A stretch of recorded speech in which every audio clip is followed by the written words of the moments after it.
Welcome back, Coat Lords fans. We are back with an episode review. Has the council started? No, Daenerys. The council has not started. What's going on? Not until I put my stone down. See, now we are in session. Excellent. Yes. So, welcome, Daenerys. Yes, thank you. I just flew in. Oh, my arms are tired. Yes, you smell of dragon, I tell you. Oh, yeah. Go take a shower. I'm going to go take a shower in the local whore baths. Oh, okay. Well, welcome, as I said, Coat Lords fans. Welcome. We're doing something different. We're doing TV episode reviews. We've always done movie reviews. This is the first time we're going to do episode reviews, and we're going to do it all season for the House of the Dragon, the return to Game of Thrones, which we both loved. Both huge fans. Yes, with that Targaryen blood. Yes. Yes, well. Whip out my sword. Well, this is my short knife. Well, if you want, feel free to flame Daenerys because he's immune. He's immune to those flames, I tell you. That's right. Watch this hand right under the flame. All right. Well, no reaction. Before we start this review, we must pour ourselves a drink. What are we having, Daenerys? Well, remember, this review is going to have spoilers. Yeah, spoiler alert. Spoiler alert, and we're drinking dragon's milk. Yes. Yum, yum, a beer of the bourbon barrel-aged stout. Yes. Courtesy, if I remember correctly, this is New Holland Brewery in Michigan, if I remember. Yes. Right? Yes, it is. Yes. Well, Khaleesi was the mother of dragons.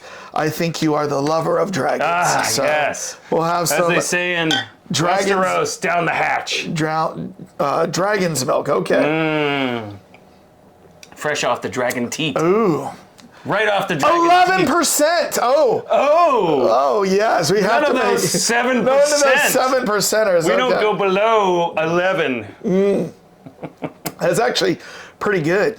Pretty good stout there. Imperial stout. They've been making this for a while, but it's yummy. But anyway, spoilers, go! Let's talk about the Heirs of the Dragon, which is episode 1, House of the Dragon. Now, also warning for anybody tuning in that you don't know us yet, we are not book readers, even though he's putting up this book. You know why we're not book readers? There's about 2 inches of why. Yes. We're not book readers. I look at that and I say, no. Cringe? I cringe. No. Do you smoke it? Do we bake it? No. Barbecue it? No. We smoke it.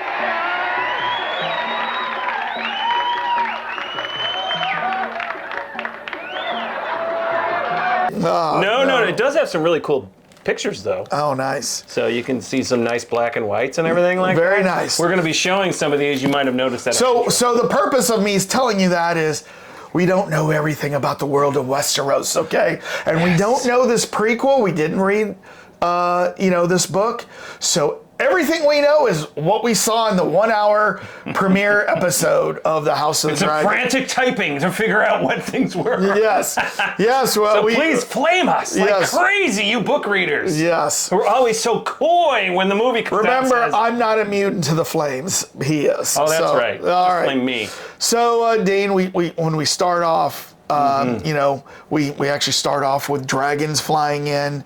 Establishment shots. Establishing that dragons are no longer a myth; they are real. But there's a big problem within the kingdom, and that is that King Jaehaerys, the king who's been a king for like 70 years. 60, the old 60 king. years, yes. He's been a great king, but he has no heirs. His 2 sons have died. And so he needs to find an heir because he knows that if he doesn't find an heir, there will be a civil war. Correct. And everything he's worked to build will come crashing down. Right. So he chairs the the Grand Council, right? Yeah. Or the Grand Court? Yes, he chairs the Grand Council. And I think, and first we should start off. There was an act card before this that says that this is the time 100 and I think something like 72 years. 172 years before the Mad King, right? Before the time of Daenerys Targaryen. Yeah. And actually, I that kind of surprised me a little bit. With a heavy drum intro. Yeah.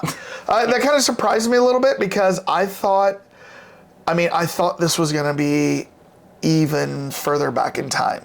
But it was only 172 years. Right. So yeah, they didn't go all the way back because Maegor, the Crazy King, was 100 years prior to that. Yeah. So right in between, in the sweet spot where there's complete chaos about to happen. Yeah.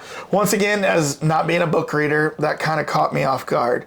But they back to King Jairus looking for an heir. Somebody to succeed him. They said that they had 14 candidates that they considered, but they narrowed it down to 2, which happened to be his 2 grandchildren. Right. Right. And one of them was Rhaenyra. And then the other one was Viserys. Right. And Rhaenyra happens to be married to Lord Corlys Velaryon, who's the richest man in Westeros. Yes, the sea snake. And they said that she was affectionately known. More, I don't know if it was qualified, but more in line to take the throne. Right. But she was a woman, and a woman's never held the throne. Right. They're like, we're not breaking precedent. Yeah. So he chooses his grandson Viserys, and Viserys becomes the king as he passes. So now, then, what does it jump 12 years? Yeah, later it jumps. I think like it's more like 9 years into his reign. I think it's 9 years into his reign. No, it must be. Yeah, you might be right. Because his daughter, though, how old is Rhaenyra? They don't really establish her age, but Rhaenyra.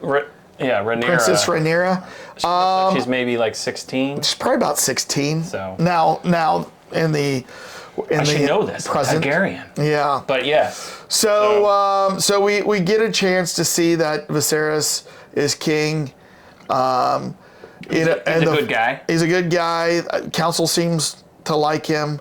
But you know what? When they have their meetings and they put those rocks, and I was trying to figure out what does that signify? This means I'm like here. Whoever has the stick gets to talk. They should have like one of those boards of like who's in and who's out. Right. We're in. They have enough slaves. Just have somebody up there like checking it off. Yeah. It's like basically you can't talk unless that stone's down. Yeah, but one of the people that should be at this is the leader of the City Watch, which is his brother. Daemon, but he doesn't really show up for these councils, right? Also known as Doctor Who. Somehow he's playing both. Yeah. So Mr. Matt Smith. He got into one of those TARDIS and he was gone. He was running, saving the universe at that particular moment. So our introduction to his brother is, the City Watch is right. He seems like a good guy. He's in not charge. Not really.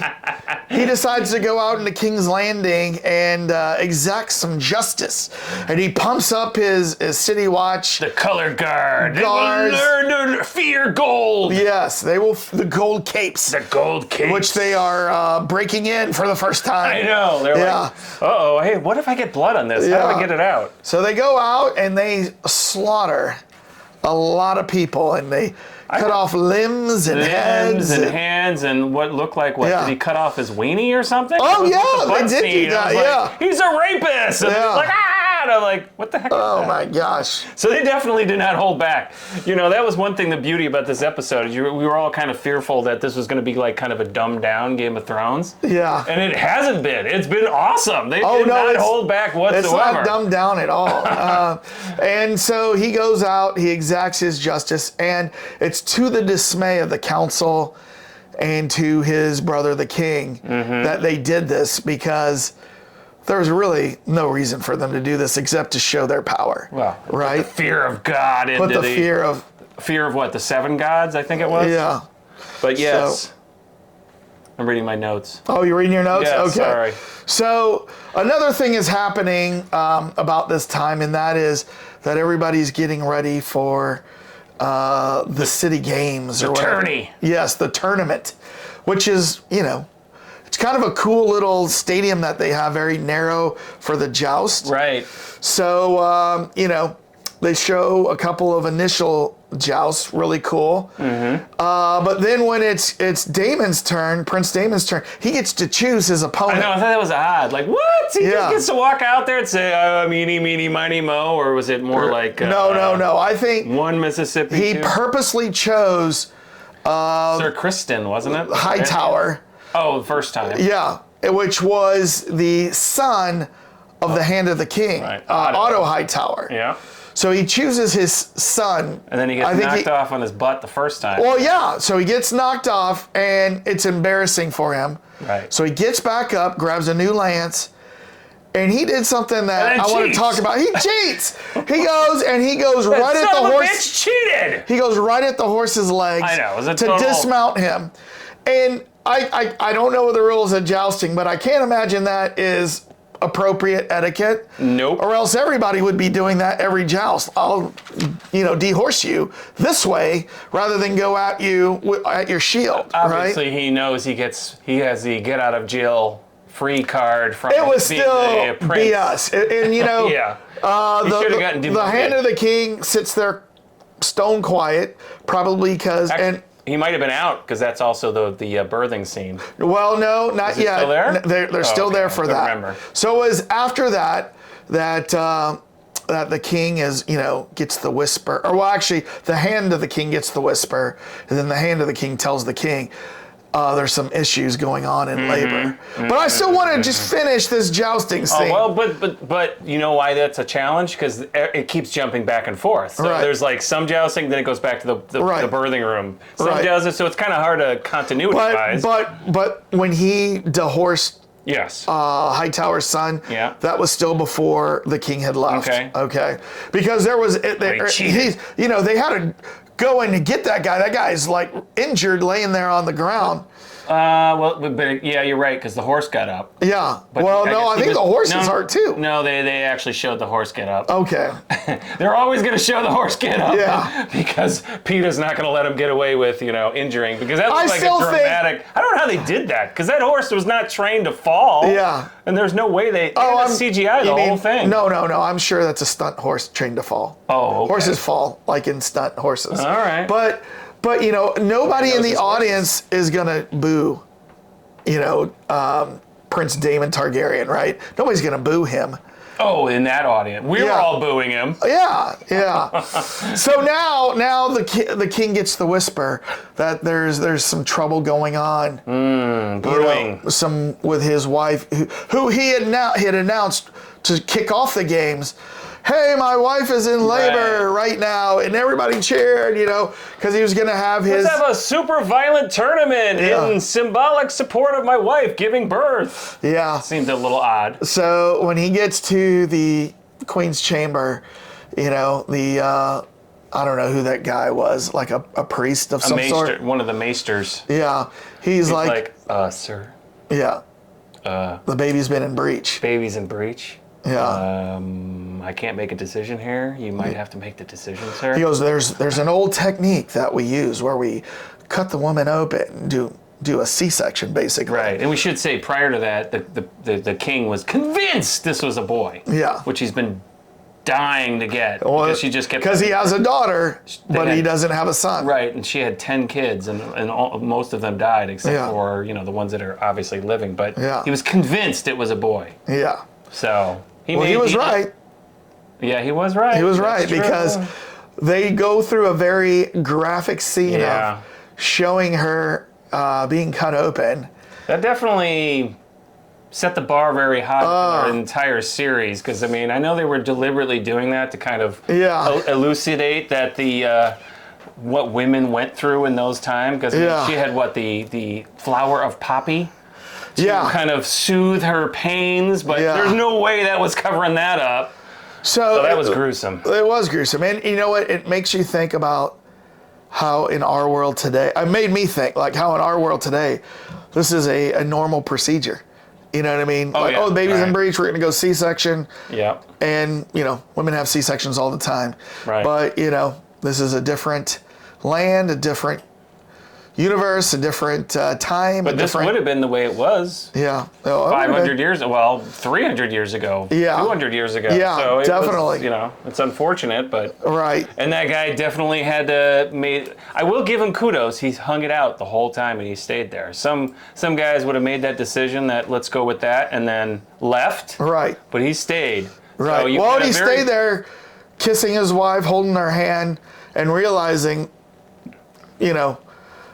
just moments ago, I just learned of this situation, and now this is probably my last few moments with you. Right. And of course, she didn't want that. Yeah, she didn't want it. They had to hold her down, and But again, he could have made the decision and left. Right. He stuck it. Or he could have said he could have made the decision, bring the baby out once it's passed or whatever, because I'm sure that's what they did with breech kids.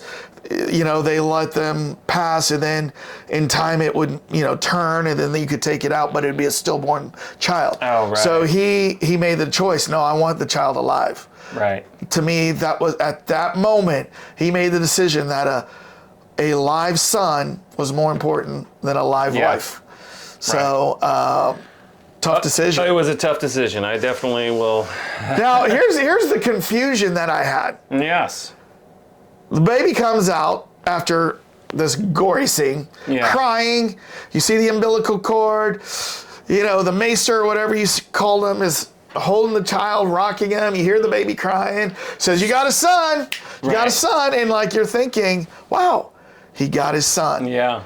Then cut to the kind of funeral pyre scene of them placing his wife there, but then they show a baby too. Yeah.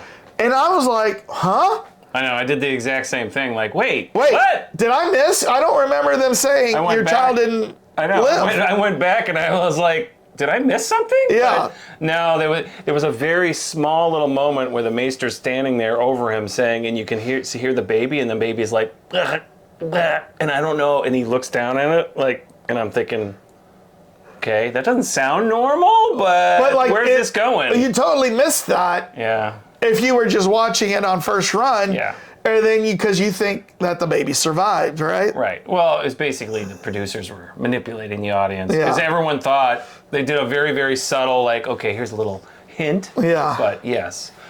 But we jumped ahead a little bit here with all the jousting and everything. Yeah. That there was all that brutality at the jousting where that guy gets his face ripped out of the thing, and then and then the Sir Criston, who is going to be very prominent in the future stuff, made him yield. Yeah. And Daemon had to give it up. And there was another thing that I had about etiquette because what was his name? Criston? Yeah, Sir Criston. He's on the ground almost. You thought he's passed out because Daemon put him down. Right. And so Daemon's now celebrating, thinking it's over, and the guy gets up with his morning star and just like BAM! From behind. Right. So I was kind of like, now that's kind of BS too, right? I wouldn't be surprised. I don't know what the exact rules are, but I think the rules are if you're on the field of battle, the battle's still going on, like a real battle. So, but they're not fighting to the death. So at what point do you say this battle's over? Till you make them say yield? Yeah. Oh, well then that's the way it works. That's Daemon's fault. Because he was standing there with that morning star. He's like, if you don't yield, I'm pounding you in the face with this. Yeah. He's like, crap. Yeah. Look at his face was like, shoot. Yeah. Oh, shoot. Yeah. So that was a very powerful scene because that's kicked Daemon off for revenge. Right. Because he got his ass handed to him in this battle. So we're back at the funeral procession. Well, I tell you what, we saw graphic violence in the joust, graphic blood in the birth. God, they lived up to the old Game of Thrones first episodes of graphic sex when they were getting ready to go out for finishing up the night watch kind of thing. Or Daemon, not night watch, city watch. Daemon has conveniently made his HQ at the local whorehouse. Yes. And so they've been enjoying themselves. I love the way he's got a table set up and he's like taking notes, like he's like working at his desk. Yeah. And there's people right in front of him doing the doggy style and you know, all this other stuff going on. Yeah. You're like, Yeah. It's like, this sounds like it very You know, much it's just like I was working at Starbucks, you know, at lunchtime, taking in the scenery. Except, you know, we got, you know, soccer moms coming in and, you know, talking to themselves, and he's got an orgy going on in front of him. So. No, it's like very much Caligula there. Yeah. I wonder if R.R. Martin was thinking, I'm going to make him very much like that type of guy, because they're kind of setting him on that direction. So, Dane, the final, like, kind of big moment of this episode. Daenerys, by the way. Oh, yeah, Dane. Don't make that Daenerys. Jacaerys. Jacaerys. I'm going to whip out my Valerian steel. Jacaerys. It's more like Jacass. No, but Dane Jacass. All right. Yes. Go. No, the final thing is, so, of course, now the king realizes he is not going to have a son. And he's got to think about what he wants to do. Yeah. And he's now considering his daughter. But I thought one thing that was interesting. Yes. The hand of the king. Otto? Takes his daughter. Says, go into the king's room and comfort him. I know what I heard that too. I'm like, what? Yeah. He's going to send her in there for comfort? And by the way, wear one of your mom's dresses. Yes, yeah. So I was thinking, like, maybe the hand of the king is like, let's go try to get him another son. You know, with another... I mean, because, you know, that's the thing about this, you know, with George R.R. Martin. He had no compunction about everyone's marrying each other's brothers, sisters, nieces, cousins. Yeah. I mean, it's just... And so, yes, it's exactly... I'm like, really? He's going to... You know, and the thing is... I think he was setting it up for something might happen, but it didn't happen. As the father of 3 daughters, I can't imagine offering up my daughter like that, you know, to something, but... Back in these times, you know, that's kind of how daughters were viewed. They were viewed as kind of bargaining chips, you know what I mean? Like, but she was smart because she didn't go in there with, like, acting like that. She didn't come in and say, oh, Mr. President, what's happening? Yeah, she came in, I've got a book. I've got a book. I've got a book 10 times thicker than I've got a book. Here's a book. I love this book. I've got a book, sir. My mom used to read this to me. Can you read this before you decide to attend to me? Yeah. Oh, whatever. Yes, that's right. I got a book. Yeah. But, you know, that scene kind of ends, and but the funny thing about that scene is like he's working on his train tracks. Right. He's like carving the an entire city. Yeah. I don't know what that limestone or whatever, and I was like, that is really telling and very clever by the author to like make that relate to like somebody who has a hobby and wants to isolate himself, and he needs to like get some quiet alone time. I need some me time. I'm gonna go carve out some of my balustrades and capolets or whatever. Yeah. Catapults. So after this scene, you know, he had been contemplating his daughter, and he kind of goes to the council and he brings it up for them, you know, like, hey, I'm thinking my daughter. And some of the council's like, there's never been a woman sit on the Iron Throne, right? Mm-hmm. But, you know, some of the elders are like, well, but that's not by law. It just hasn't happened yet. Yeah, you know what I mean? 100 years of precedence. Yeah, there's 100 years of precedence, but that doesn't mean he can't do that. So... but they also don't want his brother. Yeah, but they also realize the consequence of having his brother as the king. So everybody agrees to it. And I think Daemon, wasn't he like listening in on this? Yeah, I thought that was laughing. And then at one point they're like, you know, the king himself is like, my brother doesn't want the kingdom, and then Daemon starts laughing to himself, like, you know he does. You knew that was very telling. Yeah. Like, oh, that fool. Yeah. And then they're like, but he'll be the old Maegor. We can't have him back on there. So they coronate his daughter. Yes. Into the heir of the throne. Yep. So, you know, at first she was like wondering, like, oh, well, shouldn't my uncle be this? You know what I mean? And he's like, no, I want you. And so she accepts it. And so we end with her, you know, being coronated. Mm-hmm. Meanwhile, Daemon's out there probably plotting. He's pissed. It's been 10 years that he's been, you know, waiting for something to happen, and then he gets basically his his niece. Right. Although we should say he has an affection for his niece because remember he gave her the thing. Oh, he loves his niece. But this is what's going to make it interesting. Mm-hmm. This becomes the Game of Thrones because going back to the the original, because he wants the throne, but he loves his niece. So how far? What is he willing to do against his niece to take the throne? I don't know. I mean, I know he wants the throne. He's ambitious. It's not like Viserys says, "Oh, he doesn't want the throne." But remember, he gets banished. He gets sent back to Runestone at the end of the show because his brother says, "You're out of here because there's no way we can put up with you killing all these people in the streets and everything as the commander of the guard." So he's kind of out of the picture near the end of this. Well, and that ends the episode, and so my question to you, Dane, is: yes, we have waited for years for this, a few years since the ending of season 8 of Game of Thrones. What did you think about episode 1 of House of the Dragon?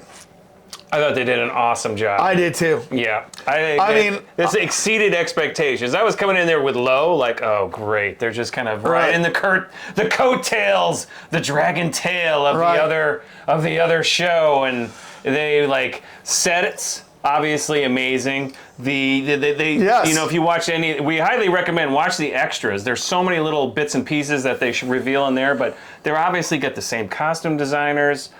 I mean, they're putting the full effort in on this thing again. So it's a great kickoff. And did you watch always at the end they show in the season to come, and they showed a few highlights of what's to come, and it just looks like it's gonna be a great season. Right. Phenomenal season. Did you notice a couple of little wink winks that happened in the it was in the specials. Did you see some of the future stuff that's coming? Maybe. I don't know. Did you see the Targaryen with the eye patch? Yes. Yeah. And so he's Aemon. He's the second oldest male child. Well, I haven't seen, if it hasn't been in what I've seen, I don't know about it, so don't spoil anything. Well, just to give it, I'm not spoiling anything, but they showed him because he's in the book. But he has an eye patch. He's the second man. He's the younger brother of Rhaenyra. Oh. So that's a big thing. And then also, did you notice the cat's paw dagger? You know what I'm referencing? No. Nope, didn't. You know when, what was her name? The Maisie character in the Game of Thrones? When she got stopped and then she caught it down here? That was the cat's paw dagger. Was it? Okay. It's going to make an appearance in this season. Well. So that was one there's got to be a lot of winks. I have to say one thing being not a book reader, I thought the land of the Targaryens was across the sea. Because if you remember in Game of Thrones, Daenerys and her brother, they're across the sea on the other continent where all the horsemen guys are. Right. And then they have to come over to King's Landing to take Westeros, right? So when they start off in King's Landing, I was okay. Well, I didn't realize this was going to be in King's Landing. Well, because Maegor landed at King's Landing. Yeah. That's why it's called King's Landing. Okay. And so they have established their presence there. But it all goes back to Valyria, and you heard about the whole Valyrian steel. I got to get my Valyrian steel out. Yeah. But that was a land that got destroyed by a massive volcano. Right. It killed most of the dragons. Okay. But the Targaryens survived because they had gone over to... I can't remember the name of it. They were on a sub-island. Okay. And so that's why there's they reference this, but they're all in King's Landing. Well, as somebody who didn't read the books and just lives through each episode, it shocked me. But did you see they also, when all the council came and gave their allegiance to his daughter to be the future heir? Yeah. There was somebody, there was a Stark. I, Rickon Stark, Lord of Winterfell. So well, one other thing that was interesting is you remember when Viserys was telling Rhaenyra that the secret, and it was the secret about winter is coming. Oh, winter is coming. And so that was a big thing. Oh, it was, yeah. I mean, because I thought, there's not going to be any White Walker story in this one, right? Because prior to winter coming in Game of Thrones, it had always been a myth. And the Lannisters even thought it was a false myth. You know, they didn't even believe in White Walkers, right? So it had been it'd been like 1,000 years, I think they said. So I didn't think we were going to see or hear about White Walkers in this. Well, but what they did was, which I will give kudos to the author again, Mr. Martin, but what he did was clever, was that he basically said that Maegor, what drove him crazy is he had a prophecy, it was Aemon. Aemon, I think, had the prophecy that the winter is coming and that this horrendous, attack would happen. And it would come from the north. Right, it would come from the north. And that's what kicked off all these drive to well, that means I need to unite all the kingdoms. And maybe put a watch. Right, that's why I need to do this, I need to do that. But they thought it was right around the corner, which kind of gets referenced here, but it wasn't. It was 300, 200 years, 172 years later before it actually happened. Right. But all these guys were super fearful that they were going to get attacked very imminently. Interesting. And then it didn't happen. But that's why they were like, that was why the first Maegor tried, I don't know if it was Maegor, but he tried to get all the kingdoms, conquer them, to get them all together so then he could go attack what was coming. Okay. But then it didn't happen. Interesting. So it's an interesting, take I continue to learn more about the world of Westeros, and it is so deep in history, and I bet it is awesome to read those freaking books, but I just don't have the attention span. Let me bring it over for you to read it. I don't have the attention span for this. So it would require a lot of sitting on your ass. Yeah. It was about maybe 16 hours of sitting on your ass. That'd be weeks for me. But anyways, so great episode. Yeah. Let's give a kudos to this episode. This has exceeded our expectation. It did. It really did. And that's kind of hard to do because how great Game of Thrones was. Yeah. And I guess we thought that can't be topped, right? Of course, I always say, when John Wick came out, I thought it was so great. I said, there's no way 2 can be as good as 1, and it was. No way! And then I said, there's no way that 3 can be as good as 2, and it was. So sometimes it is possible for these things to happen. So, but you know what? Game of Thrones fans, if you are in the know and we made any mistakes today, please let us know. And that's a dangerous ask. No, I willingly allow our viewers to educate us. I mean, if you go back and look in a lot of our trailer reviews, we get educated. We want trolls. Some troll is hard to educate us, and some nicely and politely educate us. I like the nicely and politely better. The polite trolls? I do because they do educate us. For them. They're the informers. I want you to be an informer to the cult lords. Be the little birdie in our ear whispering to us truths about the Game of Thrones, House of the Dragon. So, but we ask that you, first of all, like this video, because that really helps us. And secondly, we're on our road to 400 subscribers. What? And we need your help. We're going! So if you want to stick around for the rest of the season and see our little wrap-ups and what we think, being 2 novice Game of Thrones fans, and maybe get some laughs in at what we think, you know what I mean? Subscribe to us. We also put out a trailer review every day. So we do come at you with content on a regular basis. We also have movie reviews. We have a few in the can that we're trying to edit. Yeah. We have a 5-part zombie series that someday we will get out. We're going to have some music discussion too, sometime. Yeah, some music discussion. So we got a lot of cool things coming up, but you need to subscribe so you know about it. Take your sword out and plunge it into the subscribe button. There you go. There you go. And then take it out and lick all the subscription blood off. All right. Yummy. So we appreciate you stopping by, spending a few minutes with us, hearing what we thought about this episode 1. It was fantastic. We hope to see you next week when we talk about episode 2. And Dane, Jackass. Daenerys. Dane Jackass. It's not Dane Jackass. Okay. What do you want to say to our viewers? Oh, we ending on that note? Or we're going to fly in there and we're going to say, when you swoop in and the dragon comes in, you want to say, peace out.